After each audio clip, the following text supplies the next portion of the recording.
ഒരു ചെറുപ്പക്കാരി, ഒരു കർഷകത്തൊഴിലാളി. ആ 18 വയസ്സുള്ള ആൾ അന്ന് 90-ൽ ക്ഷേമനിധി ചേരുമ്പോൾ അയാൾ അടയ്ക്കുന്നത് 12 × 2 24 രൂപയാണ്. അന്ന് അയാൾക്ക് 18 വയസ്സാണ്. അയാൾക്ക് തിരിച്ചു കൊടുക്കേണ്ടത് എപ്പോഴാണ്? അയാൾ 60 വയസ്സാകുമ്പോഴാണ്. എന്ന് പറഞ്ഞാൽ 42 വർഷം അയാൾ അടയ്ക്കണം ഈ പൈസ. 42 വർഷം അയാൾ അടച്ചാൽ അയാൾ അടയ്ക്കേണ്ടി വരെ ഏതാണ്ട് 1000 ചില റുപ്യ ഉണ്ടാവുള്ളൂ. നമ്മൾ കൊടുക്കാൻ തീരുമാനിച്ചത് 25,000 രൂപയാണ്.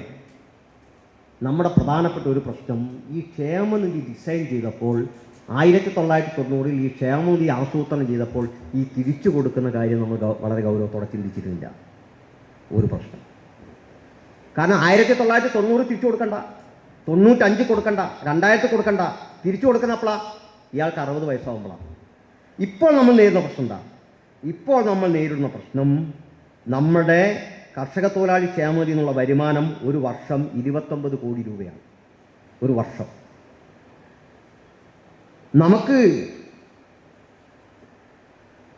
ആ 29 കോടി രൂപയിൽ 6 കോടി രൂപ എസ്റ്റാബ്ലിഷ്മെൻ്റാണ്. എന്നുവെച്ചാൽ പ്രവർത്തിക്കുന്നുണ്ട്, ഓഫീസുണ്ട്, അവിടെ ജില്ല, അവിടെ ഒരു ഓഫീസ് വാടകയ്ക്ക് എടുത്തിട്ടുണ്ട്, കറണ്ട് ബില്ലുണ്ട്, പത്രമുണ്ട്, കമ്പ്യൂട്ടറുണ്ട്, തുടങ്ങി നിരവധി ഭരണപരമായ ചിലവുകൾ.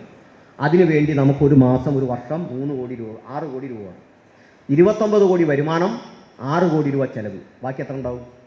23 കോടി രൂപ. ഇപ്പോഴുള്ള പ്രശ്നം എന്താ?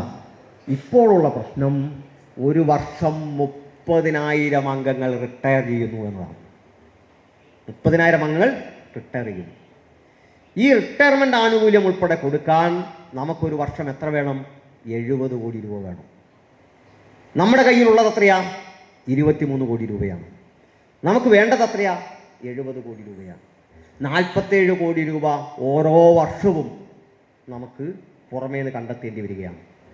ഈ പ്രശ്നം ഇങ്ങനെ ഗൗരവമേറി വന്നപ്പോഴാണ് നമ്മൾ 2010-ൽ സഖാവ് VS അച്യുതാനന്ദൻ കേരളത്തിൻ്റെ മുഖ്യമന്ത്രിയായിരുന്നപ്പോൾ, സഖാവ് തോമസ് ഐസക് കേരളത്തിൻ്റെ ധനകാര്യമന്ത്രിയായിരുന്നപ്പോൾ നമ്മൾ 114.95 കോടി, അതായത് 114 കോടി 95 ലക്ഷം രൂപ അന്ന് തോമസ് ഐസക് തന്നു.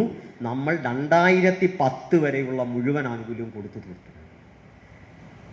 2011-ൽ ഉമ്മൻചാണ്ടി വന്നു. 2011-ൽ ഉമ്മൻചാണ്ടി വന്നിട്ട് 2016 വരെ 5 കൊല്ലം ഉമ്മൻചാണ്ടി ഭരിച്ചു. എത്ര പൈസ തരണം ഉമ്മൻചാണ്ടി? 5 × 70 കോടി, 350 കോടി രൂപ തരണം. ഉമ്മൻചാണ്ടിൻ്റെ 5 കൊല്ലം എത്ര തന്നു? 4,13,13,000 രൂപ. ഉമ്മൻചാണ്ടി 5 കൊല്ലം കൊണ്ട് തന്നത് 4,13,13,000. 2016-ൽ പിണറായി വന്നു. 2021 വരെ ഒന്നാം പിണറായി. ആ ഒന്നാം പിണറായി എത്ര തന്നു? 131 കോടി 70 ലക്ഷം രൂപ. ഉമ്മൻചാണ്ടി എത്ര തന്നത്? 4 കോടി രൂപ. പിണറായി എത്ര തന്നത്?